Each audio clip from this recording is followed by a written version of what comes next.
Hello दोस्तों, मेरे नए यूट्यूब चैनल में आप सभी को जय सिया राम। तो दोस्तों, मैं आज अपने घर रांची आया था और मुझे आज सुबह सुबह रांची से जमशेदपुर का सफ़र तय करना है क्योंकि रोजी रोटी का सवाल है। तो दोस्तों, मेरे साथ मेरे धन्नो भी आए हुए और बारिश आज काफ़ी तेज़ हो रही है। ये रांची है और रांची का मौसम काफ़ी ही सुहाना होता है, लेकिन क्या करें दोस्त, निकलना तो पड़ेगा क्योंकि जमशेदपुर काफ़ी दूर। उससे पहले मैंने अपने धन्नों का पेट फुल करवाया। आप देख सकते हैं दोस्तों कि बारिश अभी भी काफ़ी तेज़ हो रही है, लेकिन क्या करें, सफ़र काफ़ी लंबा है तो हमें सफ़र इन सभी बातों को ध्यान में छोड़ करके हमें आगे का सफ़र तय करना ही पड़ेगा। तो दोस्तों, अब हम निकलते हैं अपने धन्नों को लेकर के पेट्रोल पंप से आगे की ओर। तो हम आगे बढ़े हैं, तो अभी हमें दशम फॉल पार किया और उसके बाद हम आ गए हैं तेमारा घाटी में। तेमारा घाटी काफ़ी भूतिया जगह माना जाता है। मैंने बहुत सर्च किया, लोगों से पता किया, लोग अलग अलग तरह की कहानी बताते हैं, लेकिन ये जो दो देव शक्ति आप देख रहे हो ना, इनके आगे कोई कुछ भी नहीं है। एक तो बाबा बजरंगबली जो कि संकट मोचक है, और एक माँ काली जो कि काल है, काल। तो दोस्तों, इन दोनों के आगे किसी की नहीं चलती है। और हर एनएच पे आप देखेंगे इन्हीं दो लोगों की मूर्ति काफ़ी बनी रहती है, क्योंकि एक काल को काटते हैं और एक संकट को। इसलिए तो आप सबसे पहले माँ काली का दर्शन कर लीजिए। और माँ काली के बारे में क्या ही बोले, इनका तो कृपा जिन पे हो जाएगी वो काफ़ी कल्याण ही होता है उनका। अब हम दिखाते हैं आपको बाबा बजरंगबली के, जो कि इस कलयुग में भी अमर जीवी हैं। तो दोस्तों, हम आगे बढ़ते हैं तो हमें भुरकुंडा मिलता है। मैं तो एक पल के लिए हैरान हो गया कि ये कहीं हर्ष रिपोर्टर और भुरकुंडा का गांव तो नहीं है, लेकिन छोड़िए दोस्तों, अब हम आगे की ओर बढ़ते हैं। हम पहुंच गए हैं, बुंडू पहुंचने वाले हैं। लेकिन एक मिनट दोस्तों, उससे पहले हम आपको दिखाते हैं सूर्य मंदिर का द्वार, जो कि बुंडू से पहले पड़ता है। इसके नेक्स्ट वीडियो में मैं आपको सूर्य मंदिर का दर्शन करवाऊंगा साक्षात सामने से, लेकिन इससे पहले आप दूर से दर्शन कर दीजिए। तो दोस्तों, आपने दर्शन कर लिया, अब हम आगे की ओर बढ़ते हैं। आगे की ओर बढ़ते तो हम पहुंच गए बुंडू। अब बुंडू पे हमने देखा कि एक अर्धनारीश्वर लोगों से एक एक 10-10 रुपये मांग रही है। तो इन सब बातों को छोड़ते हुए हम आगे की ओर बढ़ते हैं। आगे की ओर बढ़ने पे हम देखते हैं कि टोल गेट पार करने के बाद हमारे आगे आगे एक ऑटो वाला जा रहा है, और अब सफ़र काफ़ी लंबा है दोस्तों। तो हम कुछ दूर आगे और चलते हैं। बुंडू चौक के बाद तो हमें एक स्कूल दिखाई देता है।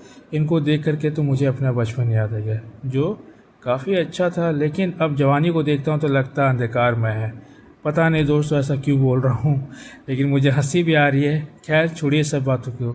एक मिनट, ये मैडम तो कुछ ज़्यादा ही हम पे नज़र डाल रही है, पर जैसे ही मैंने जूम किया तो ये नज़र घुमा ले। खैर छोड़िए दोस्तों, अब हम आपको कांची नदी के पास लेकर के आ गए हैं। कांची रे गाना तो सुना होगा ना दोस्तों आपने। ये वही कांची नदी है जहाँ से बालू काफ़ी मात्रा में स्मगल किया जाता है, काफ़ी बालू निकाले जाती है। अब ये नदी बेचारा नदी नहीं रहा। खैर छोड़िए इन सब बातों को, हम आगे और बढ़ते हैं और पहुँच गए देवरी मंदिर।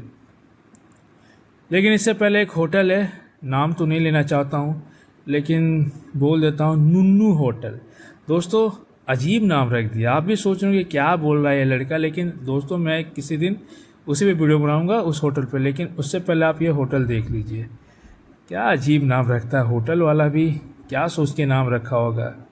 चलिए दोस्तों, अब हम आपको आगे ले चलते हैं। इन नकारात्मक बातों को छोड़ करके आगे की ओर बढ़ते हैं और माँ के पास पहुँचते हैं। ये काफ़ी सुहाना मौसम, हमारे धन्नों भी। और अब आप देख सकते हैं कि हम पहुंच चुके हैं माँ के दर्शन, देवड़ी माँ के पास। जय माँ देवड़ी, कल्याण कर माँ सबका। तो दोस्तों, आप देख सकते हैं देवड़ी मंदिर का हम सिर्फ ऊपर का दिखा रहे हैं, किसी दिन हम पास से जाकर के अच्छे से वीडियो बनाऊंगी। तो दोस्तों, आप लोग भी दर्शन कीजिए और अब हम आगे की ओर बढ़ सकते हैं। क्या वादियाँ हैं, क्या खुलापन है। झारखंड ऐसी फेमस नहीं है अपनी घाटियों और एक खुलेपन वातावरण के लिए। काफ़ी सुंदर नज़ारा है दोस्तों, आप देख सकते हैं। अब हम आगे की ओर बढ़ते जा रहे हैं तो खाली खेत, दूर दूर तक कुछ नज़र नहीं आता है। लंबी चौड़ी खेतें, खलिहान और पहाड़, ये काफ़ी मनमोहक नज़ारा है दोस्तों। कभी मौका मिले ना दोस्तों तो आप लोग भी बाइक से ज़रूर राइड करें। अरे किसान दोस्तों, देखिए एक भैया अपने भैंसों के साथ हल चला रहे हैं। क्या नज़ारा है सुबह सुबह की मनमोहक वादियों में, तो अब क्या ही कहना। इस जगह को हम बोलते हैं जोजो डी। तो दोस्तों हम फ़िलहाल जोजो डी के पास पहुंच चुके हैं। अब यहाँ से हमारा सफ़र ज़्यादा दूर नहीं है, तो बढ़ते हैं आगे की ओर और आपको दिखाते हैं आगे की रास्ता। तो दोस्तों हम पहुंच चुके हैं निर्मल होटल। यहाँ हमने पहुंचकर खाया गुलाब जामुन और रबड़ी। सुबह सुबह का नाश्ता भी हो गया और मुंह मीठा भी हो गया। कभी मौका मिले तो आप लोग भी ज़रूर स्वाद कीजिएगा।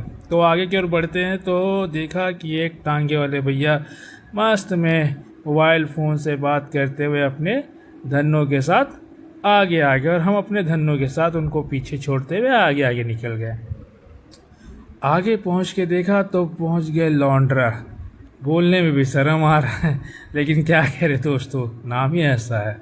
फिर आगे देखा तो देखा इन मामा लोग को चेकिंग करते हुए।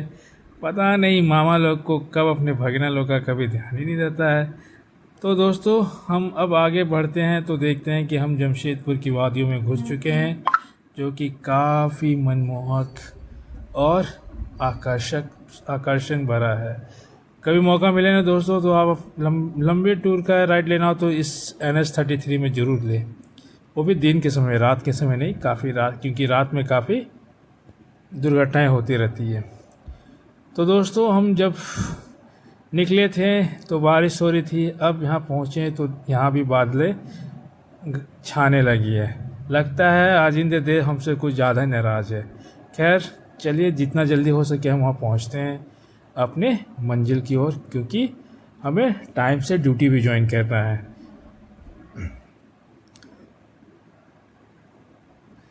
आगे बढ़ते बढ़ते देखा तो एक भैया मिल गए जो कि अपनी दुनिया से काफ़ी परेशान, और सुबह सुबह इनको पता नहीं कहाँ से हड़िया दारू मिल गया, पी के पड़े हुए थे। इन्हें मैंने किसी तरह से बचा करके किनारे पे बैठाया, क्योंकि ये काफ़ी दिक्कतें हो रही थी आने वाले जाने वाले गाड़ियों को, क्योंकि इन्हें मार सकता था। चलिए टाटा बाय बाय, मिलते हैं नेक्स्ट।